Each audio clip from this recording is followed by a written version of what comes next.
Hey, what's going on, guys? Welcome back to the channel. I have finally watched Terrifier 3. I wanted to wait till November or December to watch this. I ended up waiting till December. I didn't feel right really watching it in October. I cannot watch holiday Christmas movies during the Halloween season. I just couldn't bring myself to do it. I already have a hard enough time getting into the Halloween mood as it is because it feels like every year that I get older, it's harder and harder to get into the Halloween mood. So I definitely didn't want to watch a Christmas movie during that. That is the reason I waited so long to watch it.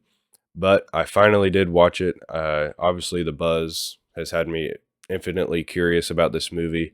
I've heard mixed feelings. I didn't really watch any reviews because, obviously I wanted to wait and watch the movie. But from what I heard, the gore was insane in this one. And first off, I should say that I am not a huge fan of the Terrifier franchise. The first one I thought was pretty decent back in 2016. I watched it when it was making its rounds, and I thought it was okay. I'm not a gorehound, as you would call. I definitely don't find the most satisfaction I get out of horror movies is not from the gore. I like story and suspense and creepiness. I'm not into the guts and blood and stuff. Sometimes it's cool to see, and I am impressed by the special effects, but it's definitely not my main uh, type of enjoyment from these horror movies. I can appreciate them a lot more than I enjoy them. I should say, I think they go over the top, especially in these Terrifier movies. A lot of the times, like in the Saw franchise and Final Destination, even though that's kind of goofy type stuff. But I think they use it way more than they should and way more than they have to. I think it should be story first, suspense first, pulling the watcher in first before just throwing a bunch of buckets of blood and stuff in it. I think that's kind of just a cheap way to get some thrills out of the girlfriends of the groups, and it's just cheap to me. And these Terrifier movies have taken the gore to the next level, and they've made it the forefront of the movie, especially from 2 and 3, Terrifier 2 and 3. But I did enjoy Terrifier 2 last year when I watched it during Halloween. I liked the Halloween vibes of it. Obviously, the gore part I could do without, but I thought the story building was actually really good. It left me with some questions about Art the Clown, which I think Art the Clown is a pretty good character. He's definitely creepy and he's definitely intimidating. I think he's getting a little bit too slapstick, especially in this third one. But I think overall he's a cool character. He's a cool slasher character. He's one that will be remembered from this era of horror whenever I'm older. I think he will be one of the ones that is definitely remembered and talked about still. The first one is kind of even hard to uh, include in 2 and 3 with 2 and 3 because it's so different. It's kind of more experimental and they had to work with a lot less than they do now. The second one really broke the internet, and that is why the third one was made, and probably a fourth one will be made. But enough about those two.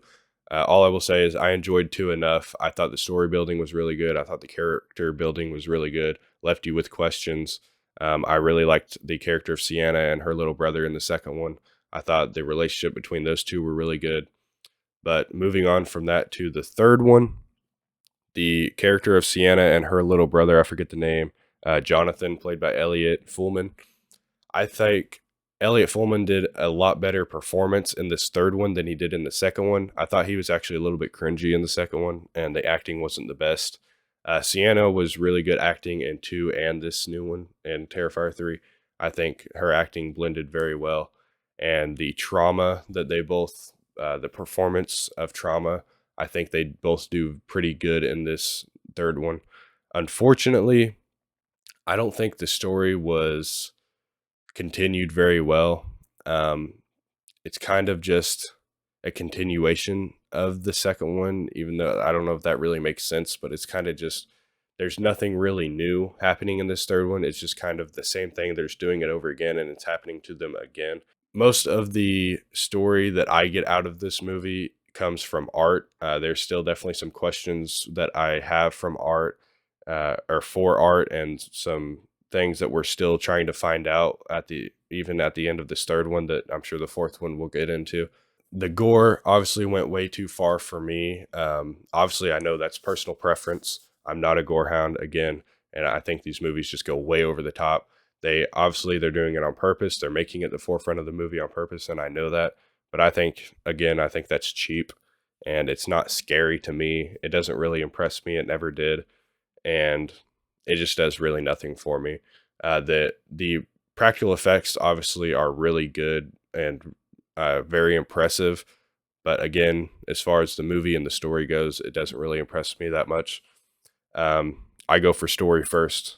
I know I hate to be one of those hecklers, but story first for me, that's how it'll always be. I think the characters of Sienna and Elliot, although they give off good performances, like I said, the story, it's just not there. There's just not much to tell in this one. Um, it just doesn't advance it in a way that interested me very much.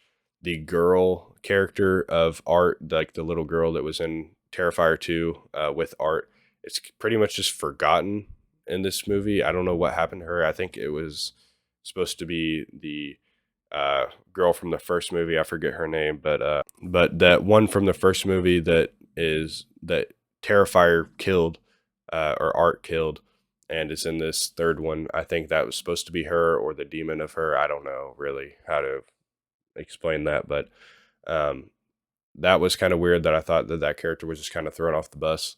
You kind of just get this plain Jane slasher story. I feel like they just made this one just to put more kills for Art on the table, and it was very clearly just made for the kills. It was just like a plain slate with really, really gruesome kills. And then it had a really disturbing kid kill in this one. I won't spoil it because the movie's still kind of new, but that one, obviously, I talked about it in my Silent Night, Deadly Night review.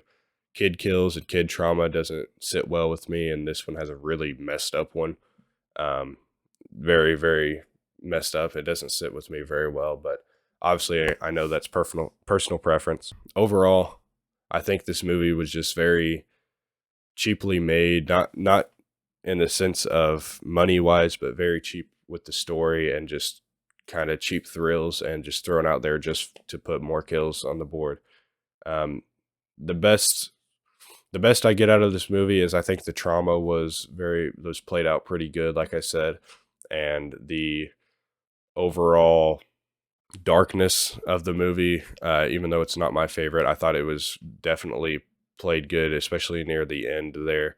The darkness effect of just really thinking that you're watching something really messed up. Obviously, that's what these Terrifier movies are supposed to do, and this one definitely does do that at times. But again, that doesn't do anything for the story for me. At the most, it still leaves off some cliffhangers for Art, questions that you kind of are waiting to figure out in the later sequels. Overall, it's just not my favorite type of slasher movie. I think I'm kind of getting tired of Art, to be completely honest with you. I think Damien Leone is very good at directing, and definitely has a visual sense. I would like to see him move on and do other things. I'm very curious into what else he can do. I think he should kind of step away from Art, even though I know he probably won't. There'll probably at least be Terrifier 4 before he steps away, I would guess. But we will see. Hopefully he steps away and he can kind of show us what else he can do, because I'm kind of getting tired of Art. Let me know what you guys think of Terrifier 3. As far as the Christmas aspect goes, I thought it was very disturbing to me. It didn't really work for me. I mean, the Christmas aspect was okay. I thought it was funny to see Art in the Santa Claus outfit, but it was kind of just thrown in there for set design. Honestly, it didn't really dig into the Christmas aspect of the story. And I guess before I should close it out, I should give my rating. I'm gonna give Terrifier 3 a 2.5 stars. I can't give it any more than that. Just for the plain aspect of the trauma story building is what jumps it up to 2.5. If it didn't have that, it would be a 2 or less for me, just because I think it's just one of those cheap thrill slashers and not a lot of thought was put into it, in my opinion. But let me know what you guys think. Thank you guys for watching, and I will see you in the next one.